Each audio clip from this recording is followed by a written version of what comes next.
For the longest time, the fight against ALS just seemed stuck. But behind the scenes, something has been fundamentally changing the way we attack this disease. So today, we're going to dive into this incredible new ecosystem of research that is finally accelerating the hunt for a cure. It's the question, right? The one that has frustrated scientists, patients, and families for generations. And while the disease itself is incredibly complex, it turns out the answer isn't just about biology. And that right there, that's the key to this whole story. The reason progress was so slow wasn't just because the disease is so tough, but because the very system we built to study it was fragmented and just inefficient. So to really get what's happening now, we've got to look back. We need to understand what that old, broken system actually looked like. I want you to imagine a bunch of brilliant scientists all trying to solve the same giant puzzle, but each one is locked in a separate room with only a tiny handful of pieces. That was basically the situation in ALS research. You had these scientific silos, which meant everyone's efforts were fragmented. No one had enough data. And the result? Getting a discovery from the lab to the clinic took forever. The system itself was the bottleneck. But then, over the last decade or so, a new kind of organization started to appear. And they were designed for one specific purpose: to smash that old, slow model to pieces. They're called research accelerators. Now, here's what makes them so different. A traditional foundation might just write a check and hope for the best. An accelerator, though, they are hands-on builders. They don't just fund the science. They build the roads, the databases, and the networks that the science needs to travel on, and to travel fast. So how do they pull this off? Well, their model boils down to a few key strategies. First, they build these massive open datasets that any researcher can tap into. Then, they create networks that basically force collaboration between academics and industry. And they don't just sit back and hope a company makes a drug. No, they jump in and directly fund biotech startups, and sometimes even manage the whole drug discovery process themselves. So what does this actually look like in the real world? Let's take a look at two of the giants in this space, organizations that are all about connecting scientists and sharing data on a scale that was once unthinkable. Let's start with Target ALS. It was founded by a man named Daniel Doctoroff after he lost both his father and his uncle to ALS. So for him, this was deeply personal.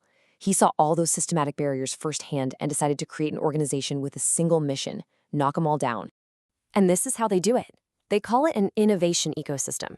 Think of Target ALS as a central hub, a connector for all these different players who in the past rarely worked together.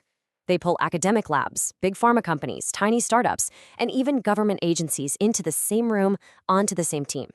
And by doing that, they drastically shorten the path from a basic idea to a potential medicine. Okay, so if Target ALS is the great connector, then Answer ALS is the great data generator. Their goal from day one was, well, nothing short of audacious: to create a biological encyclopedia of ALS, something bigger and more detailed than anything that had ever existed before. And the scale of what they've done is it's mind-boggling. We are talking about trillions of individual data points. This isn't just about having more data. It's about having a level of detail so profound that scientists can now see patterns in the disease that were completely invisible before. So how on earth do you get to trillions of data points? It's done with a strategy called multi-omics. What that means is, for every single patient, they study everything. They look at the DNA, the RNA, the proteins, all the different layers of biology. By putting all that information together, they create this complete, high-definition picture of what the disease actually looks like inside each individual person. But this led to one of the most incredible challenges. You see, motor neurons are the cells that die in ALS. They're ground zero. But you can't just take them out of a living person to study them in a lab. So what do you do?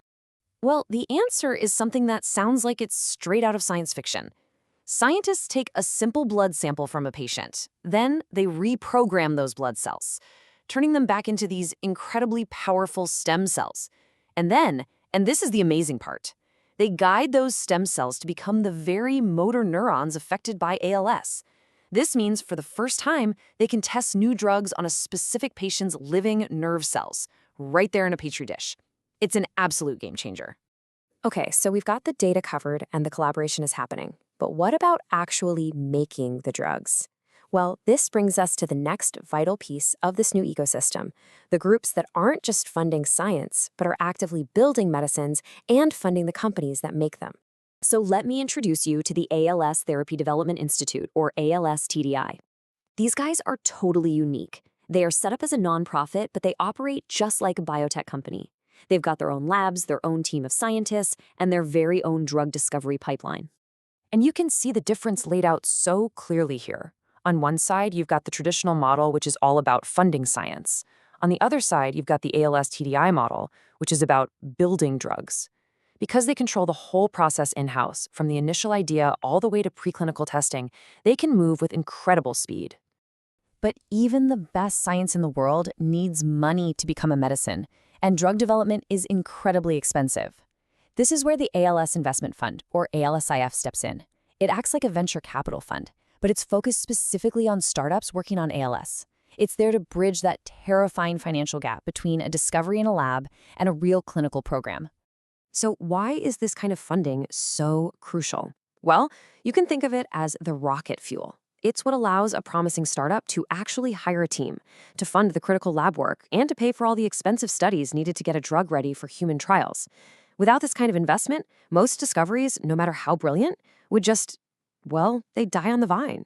So, when you put all these pieces together, the connectors, the data generators, the drug builders, and the funders, you don't have a bunch of separate efforts anymore. What you have is a powerful, interconnected ecosystem where everyone is pushing in the same direction, toward the same goal. So here's why this really matters. This new ecosystem works because it's built on a completely different set of rules. It's about having open data, not secret data.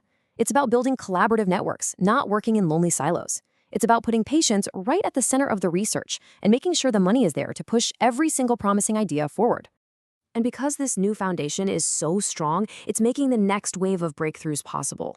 We're finally seeing the rise of precision medicine, where we can treat different subtypes of ALS. We're seeing AI being used to sift through those massive data sets to find new drug targets. And we're seeing entirely new kinds of gene therapies and more efficient clinical trials that can test multiple drugs at once. In the end, this is really the big takeaway. The fight against ALS is being transformed not just by one single scientific discovery, but by a total, radical rethinking of how we organize ourselves to find one. The cure, whenever it comes, won't just be a victory for biology. It will be a victory for collaboration.